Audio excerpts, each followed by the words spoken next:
এই পর্বে আমরা অষ্টম শ্রেণীর জীবদেহের গঠন অধ্যায়ের একটি সারাংশ পর্যালোচনা করছি। মানে এর মূল ধারণাগুলো কিভাবে আরও আকর্ষণীয় করে তোলা যায় সেটাই দেখব। হ্যাঁ, আর শুরুতেই বলি, সারাংশটা কিন্তু তথ্যের দিক থেকে বেশ ভালো, কিন্তু আমাদের কাজ হলো এই তথ্যগুলোকে একটা গল্পের মতো করে তোলা, যাতে ছাত্রছাত্রীরা শুধু মুখস্থ না করে। একদম, যাতে তারা বিজ্ঞানের ভেতরের যুক্তিটা ধরতে পারে। আচ্ছা, তাহলে প্রথম বিষয়টাতে আসা যাক, কোষের বিভিন্ন আকার আর তার কাজের মধ্যে যে সম্পর্কটা আছে। ঠিক। এখানে সারাংশটাতে লোহিত রক্তকণিকা, স্নায়ুকোষ এগুলোর আকৃতির একটা তালিকা দেওয়া আছে। যা ঠিক আছে, কিন্তু সমস্যাটা হলো এটা বড্ড বেশি ফ্যাক্টশিটের মতো হয়ে গেছে। হ্যাঁ, মানে শুধু তথ্য দেওয়া আছে। যেমন লোহিত রক্তকণিকার আকার অবতল চাকতির মতো, কিন্তু একজন ছাত্র বা ছাত্রীর মনে তো প্রথম প্রশ্ন আসা উচিত, কেন এটা গোল বা চৌকো হলে কি হতো? এই কেনর উত্তরটাই তো নেই। একদম ঠিক পয়েন্ট। এই কেনর উত্তরটাই তো আসল বিজ্ঞান, তাই না? আচ্ছা, তাহলে ভাবা যাক, লোহিত রক্তকণিকার কাজটা কি? ওর কাজ হল সারা শরীরে অক্সিজেন পৌঁছে দেওয়া। আর এই কাজটা করার জন্য ওকে খুব সরু, মানে নিজের ব্যাসের থেকেও সরু রক্তনালীর মধ্যে দিয়ে যেতে হয়। ঠিক তাই। আর ওর এই যে দুপাশ চ্যাপ্টা চাকতির মতো আকারটা, ওটা ওকে অনেকটা ভাঁজ হতে সাহায্য করে। হ্যাঁ, একদম। ফলে ও সহজেই ওই সরু নালীগুলো পার হয়ে যেতে পারে। যদি ওটা একটা শক্ত বলের মতো হতো, তাহলে তো অনেক জায়গায় আটকে যেত, রক্ত চলাচলই হয়তো বন্ধ হয়ে যেত। হতে পারত।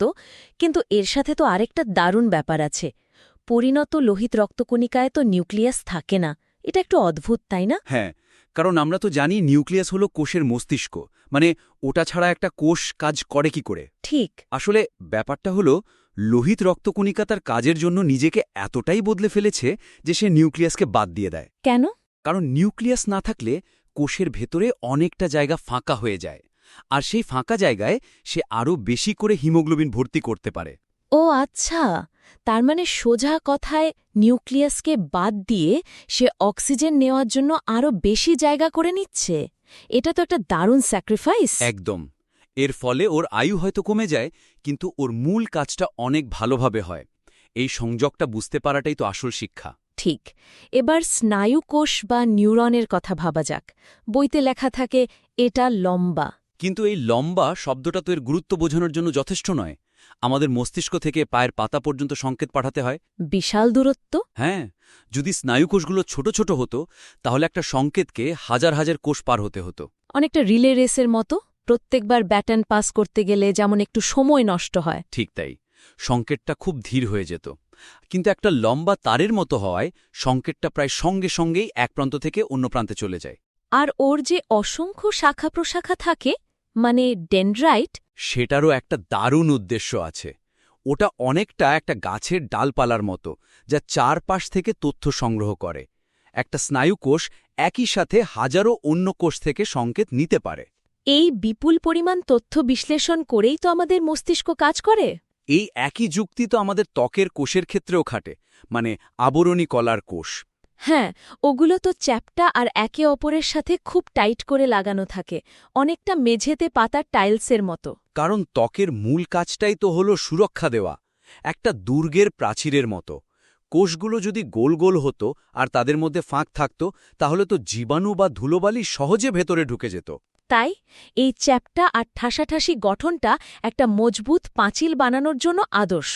তাহলে দেখা যাচ্ছে প্রত্যেকটা কোষের গঠন তার কাজের সঙ্গে একেবারে ওতপ্রোতভাবে জড়িত।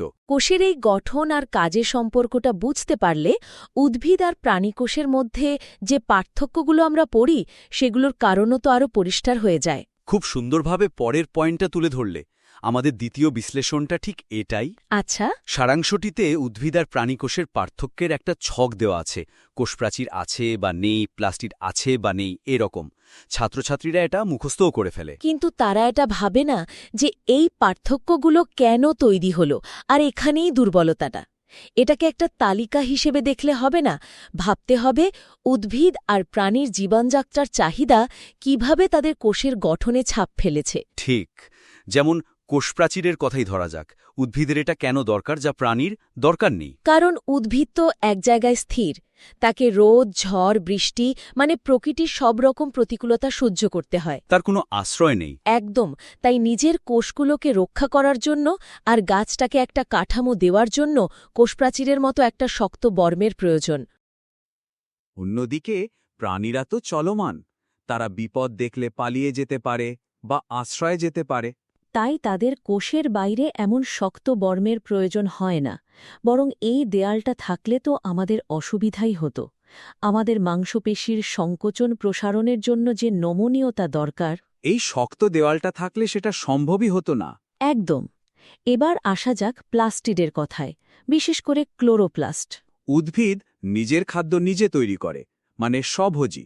তাদের এই রান্নার জন্য একটা রান্নাঘর দরকার, আর সেই রান্নাঘরটাই হলো ক্লোরোপ্লাস্ট। যেখানে সালোক সংশ্লেষ হয়। আর প্রাণীরা হল পরভোজী, তারা খাবারের জন্য অন্যের ওপর নির্ভর করে। আমাদের শরীরে কোনো রান্নাঘর নেই। আমাদের বাইরে থেকে খাবার জোগাড় করতে হয়, তাই আমাদের কোষে ক্লোরোপ্লাস্টের কোনো দরকারই নেই। এই একটা পার্থক্যই তো পুরো জীবজগতের দুটো প্রধান ধারা তৈরি করে দিয়েছে। আরেকটা গুরুত্বপূর্ণ পার্থক্য হল কোষ গহ্বর বা ভ্যাকিউল। উদ্ভিদ কোষে একটা বিশাল বড় গহ্বর থাকে, যেটা কোষের প্রায় পুরোটাই দখল করে রাখে। হ্যাঁ, এর কাজ কি? এটা জল সঞ্চয় করে আর কোষের ভেতরে একটা চাপ তৈরি করে। এই চাপের ফলেই তো গাছের পাতা বা নরম কাণ্ডগুলো টান টান থাকে। ও, এটা অনেকটা একটা বেলুনের মতো, যেটা ভেতর থেকে চাপ দিয়ে একটা তাঁবুকে টানটান করে রাখে। জল কমে গেলে এই চাপও কমে যায় আর গাছটা নেতিয়ে পড়ে। ঠিক, কিন্তু প্রাণী কোষে এত বড় গহ্বরের প্রয়োজন নেই, কারণ আমাদের তো রক্ত সংবহন তন্ত্র আছে যা সারা শরীরে জল পৌঁছে দেয়। আর কোষগুলোকে অতটা শক্ত হওয়ারও দরকার পড়ে না। ঠিক। আচ্ছা, আরেকটা মজার পার্থক্য হলো সেন্ট্রোজোম, যেটা প্রাণী কোষে কোষ বিভাজনের সময় সাহায্য করে, কিন্তু উন্নত উদ্ভিদ কোষে থাকে না।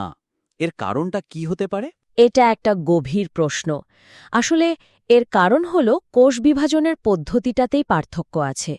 প্রাণীকোষে কোষ বিভাজনের সময় কোষ পর্দাটা মাঝখান থেকে ভেতরের দিকে ভাঁজ হয়ে দুটো কোষ আলাদা হয়ে যায়। আর এই প্রক্রিয়ায় সেন্ট্রোজোম সাহায্য করে? হ্যাঁ, কিন্তু উদ্ভিদ কোষের তো বাইরে একটা শক্ত কোষ প্রাচীর আছে, ওটা তো আর এভাবে ভাঁজ হতে পারে না। তাহলে ওদের ক্ষেত্রে কি হয়? ওদের ক্ষেত্রে কোষের মাঝখানে একটা নতুন দেয়াল মানে কোষপাত তৈরি হয়, যা ধীরে ধীরে দুদিকে বেড়ে গিয়ে কোষটাকে দুভাগ করে দেয়। যেহেতু পদ্ধতিটাই আলাদা, তাই তাদের সেন্ট্রোজোমের প্রয়োজনও হয় না। দেখুন, একটা কোষপ্রাচীর থাকার কারণে কত কিছু বদলে গেল। এই সংযোগগুলোই শিক্ষার্থীদের কাছে তুলে ধরতে হবে। কিন্তু এই যে কোষের ভেতরের এত সব অঙ্গাণুর কথা আমরা বলছি, এগুলো তো খালি চোখে দেখা যায় না। না, একদমই না। এগুলো দেখার জন্যই তো দরকার হয়েছিল একটা বিশেষ যন্ত্রের, আর সেই যন্ত্রের বিবর্তনের গল্পটাও কিন্তু এই অধ্যায়ের একটা জরুরি অংশ। ঠিক। আর এখানেই আমাদের তৃতীয় বিশ্লেষণ। সারাংশটিতে অণুবীক্ষণ যন্ত্রের বিভিন্ন প্রকারভেদ আর তাদের বিবর্ধন ক্ষমতা উল্লেখ করা হয়েছে, যা প্রয়োজনীয় তথ্য। কিন্তু এটা যন্ত্রগুলোর পেছনের যে আবিষ্কারের একটা রোমাঞ্চকর ইতিহাস আছে, সেই গল্পটাকে এড়িয়ে গেছে। ফলে অণুবীক্ষণ যন্ত্রকে একটা নির্জীব সরঞ্জাম ছাড়া আর কিছু মনে হয় না। একদম। অথচ এটা তো বিজ্ঞানের চোখ। এই যন্ত্রের উন্নতি না হলে জীববিদ্যা হয়তো আজও অনুমানের উপরই দাঁড়িয়ে থাকত। আমার এখনো মনে আছে, স্কুলে প্রথমবার অণুবীক্ষণ যন্ত্রে পেঁয়াজের কোষ দেখে মনে হয়েছিল যেন একটা ইটের দেওয়াল দেখছি। ওই মুহূর্তে প্রথম অনুভব করেছিলাম যে আমাদের চারপাশে একটা সম্পূর্ণ অদৃশ্য জগৎ আছে। আমারও ঠিক একই অভিজ্ঞতা। এই গল্পটা শুরু হয় প্রায় ৩৫০ বছর আগে রবার্ট হুককে দিয়ে। তিনি নিজের তৈরি একটা সরল অণুবীক্ষণ যন্ত্র দিয়ে কর্কের পাতলা একটা টুকরো দেখছিলেন।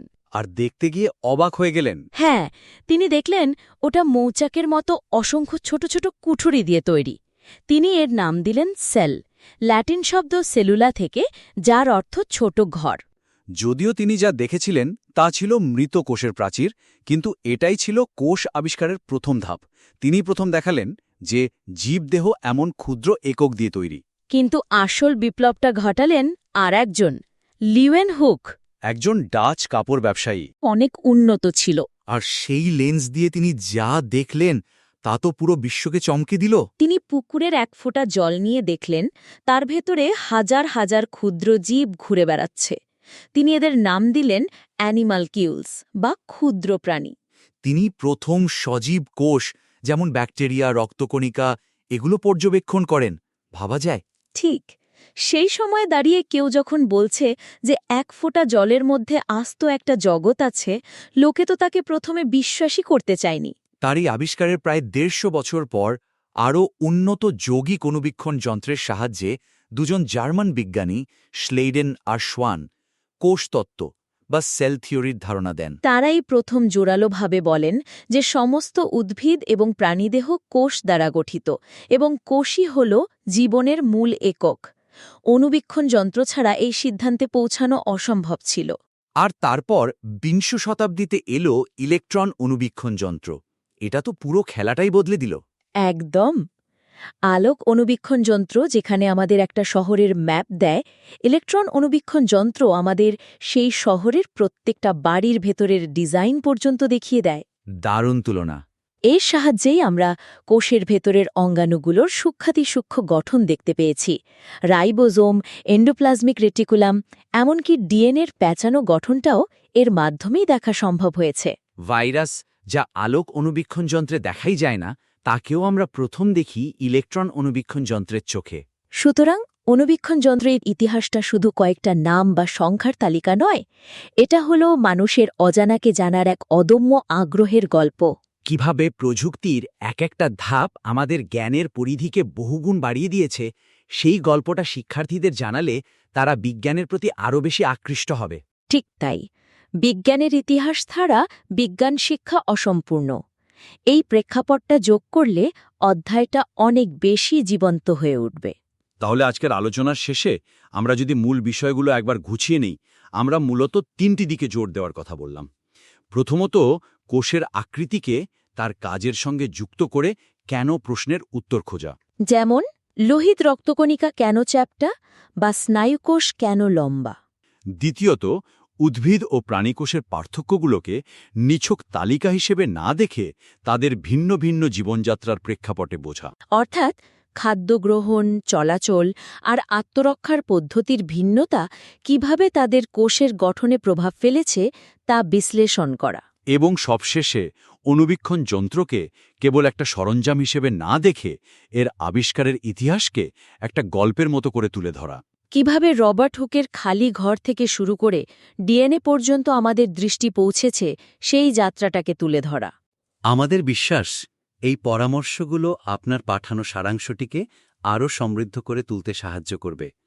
এগুলো শিক্ষার্থীদের মুখস্থ নির্ভরতা থেকে বের করে এনে বিষয়টিকে গভীরভাবে ভালোবাসতে শেখাবে। আপনার পরিমার্জিত সংস্করণটি দেখার অপেক্ষায় রইলাম। ভবিষ্যতে আবার পর্যালোচনার জন্য পাঠাতে পারেন।